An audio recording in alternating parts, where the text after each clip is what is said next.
This is historic old Sacramento. In the background, way in the background, you can see a train. I'm sitting here in my car, as you can tell from the mirror there. Here's the old boardwalk with parking meters, which I think is really kind of interesting. And I'm taking pictures of myself. It's Saturday morning, and I'm on my way to San Rafael, which is about an 80-mile drive from here. This is actually the second time that I've driven 80 miles this morning. I've actually already driven 160 miles today.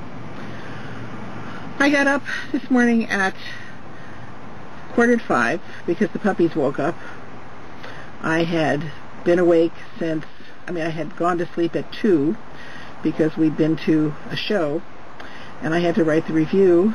And then when we got home, there was a message on the answering machine from my mother's stepson saying that my mother, who's 87 years old, had fallen and broken her ankle, that she was in the hospital in San Rafael, and that they were operating on her today. Well, I had already made plans, I had already promised to pick my friend up in San Francisco and drive her to Sacramento, which meant I had to leave here at about 5:45 in the morning, which is why I never went back to sleep after the puppies went up.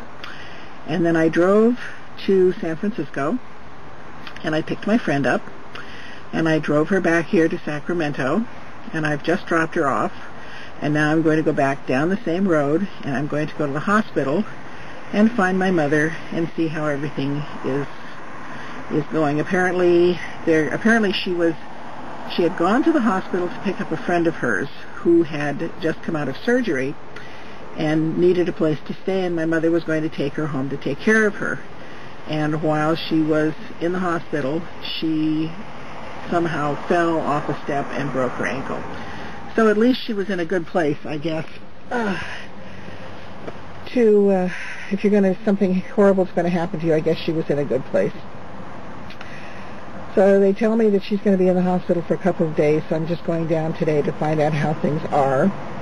And then I'll come back home again, and I'll probably go down again tomorrow.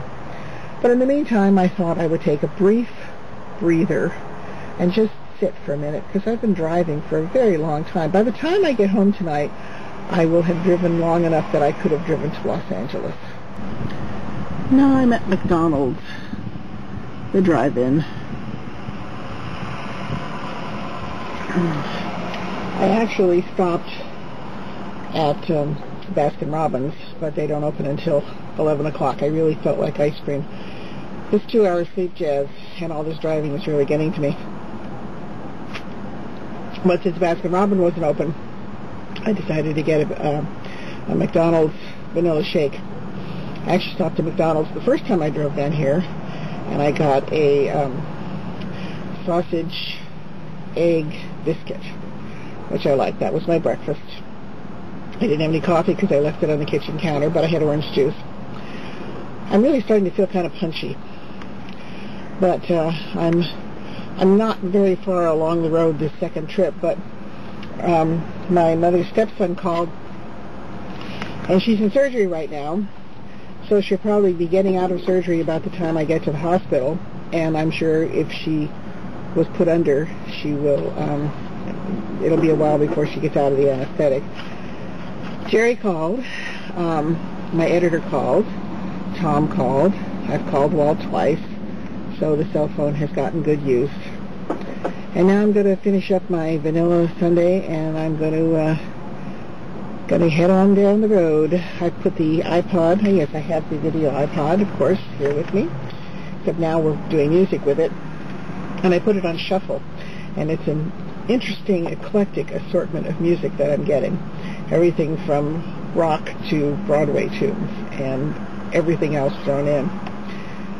So, let's go. Last leg of this trip until I turn around and come back home again. Oh, continuing my tour of fast foods along Highway 80, I'm stopping at Jack in the Box. I'm not stopping to get anything to eat. There are two reasons I'm stopping. One is that my bladder is about to burst, and the other is that if I don't get out and walk around pretty soon, I'm going to be in bad shape. I am so sleepy. But I'm getting close. So let me go to the bathroom, which is a major procedure because I've got so much crap to pick up before I can go in there, and then get back on the road again. Well, I've made it all the way down to Santa Fe, and I'm at the hospital, which is over there. And now I'm going to go in and see if I can find my mother. Well, yes, Carolyn. Oh, yeah, there we are, aren't we? We're right. Oh, God. Yeah. They still like the music. I'm not using it. Oh, yeah, it's all wrapped up. Oh, yeah. Well, she seems to have come through it all with flying colors. They said she handled the procedure as well as a 40-year-old, and everybody on the floor loves her. Why am I surprised? So I'm going to get back on the freeway, drive home once again, and probably collapse. But I'm feel so much better and so much more relieved after seeing her. It's going to be a long road back for her, but at least she's in a good place, and it looks like everything is going to be okay given some time.